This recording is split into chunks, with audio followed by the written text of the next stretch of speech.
সেজন্য ভগবান বলছে হরি নাম করো, এখানে বলছে ভজিব বলিয়া,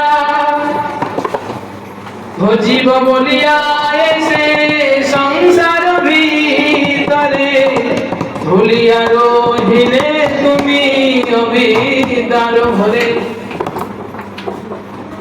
ভজিব বলিয়া এসে, এই জন্ম এখানে হয়েছে কেন? ভজিব বলে, ভগবানের নাম করবো বলে, ভগবানের সেবা করবো বলে। হরিনাম করলে যদি পেট না ভরে, আপনি কি কোনো কিছু তৈরি করতে পারবেন? ধরুন আপনি খাচ্ছেন, কি খান? অন্ন খান তো? সে অন্ন কোথায় উৎপন্ন হয়? চাষ করলে। কোথায় চাষ করবে তুমি? তো সেই মাটি বা সেই জমি, জমিতে তো মাটি আছে, মাটিটা কি তুমি তৈরি করেছো? মাটি কোনো বিজ্ঞানী তৈরি করেছে?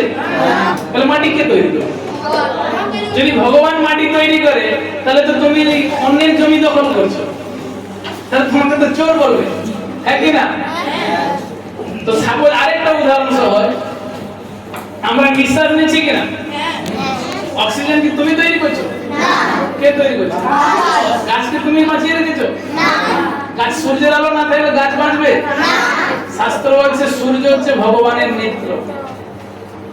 ভগবান কৃষ্ণ সূর্য, চন্দ্র, গ্রহ, নক্ষত্রকে এমন ভাবে কন্ট্রোলে রেখেছেন, সূর্য কখনো দেখেছো? তুমি হয়তো 7টার সময় কখনো ঘুম থেকে উঠতে পারো, সূর্যদেব কখনো উঠেছে 8টার সময় ঘুম থেকে? একই টাইম।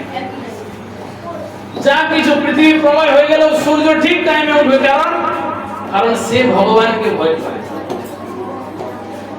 ব্রহ্মা, ইন্দ্র, চন্দ্র আদি সমস্ত দেবদেবী যার ভয়ে ভীত, সেই ভগবান শ্রী হরি আমাদের জন্য কত ব্যবস্থাপনা করেছে। একই মাটির মধ্যে কত বিভিন্ন রকমের ফুল, একই গাছের ফুলের দেখবেন বিভিন্ন রকমের কালার, কে সৃষ্টি করে? হঠাৎ করে কিভাবে সৃষ্টি হয়? দেখবেন একই ফুলের মধ্যে, একই মাটিতে পাশাপাশি দুটো গাছ, দুটো আলাদা আলাদা সুগন্ধিত ফুল।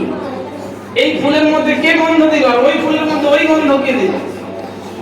তো ভগবানের সৃষ্টি, ভগবানের যে বিশেষ পরিকল্পনা, সেটা আমাদের কাছে এক অচিন্তনীয়, অভাবনীয়।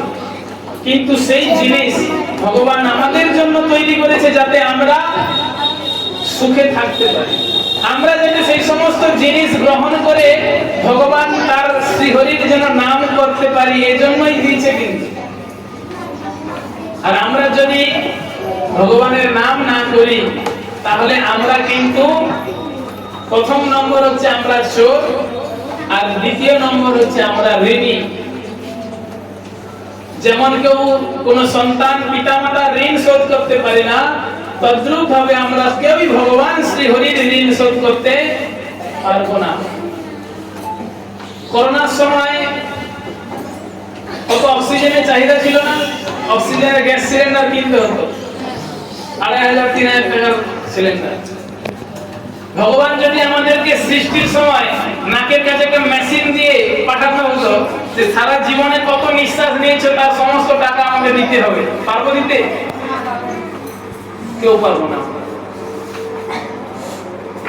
রাত্রিবেলা আমরা আর্টিফিশিয়াল লাইট জ্বালাই, আর দিনের বেলা যে এত সুন্দর সূর্য আমাদেরকে আলো দিচ্ছে, সেই সূর্যের তাপ ভগবানের কৃপায় আমরা এই সব কিছু পাচ্ছি। আর সেই সমস্ত জিনিস পাওয়ার পরও যদি ভগবানের প্রতি, ভগবান শ্রী হরির প্রতি যদি আমরা কৃতজ্ঞতা অনুভব না করি, তার নাম যদি না করি, তাহলে তো আমরা কৃতজ্ঞ, কৃতজ্ঞতা আমরা করছি না। সেই জন্য এই ভগবানের নাম করছি কেন না, হে প্রভু আপনার কৃপায় আমরা বেঁচে আছি, তাই আমি আপনার নাম করছি। বলছে যার খাও তার গুণ গাও, তাই তো?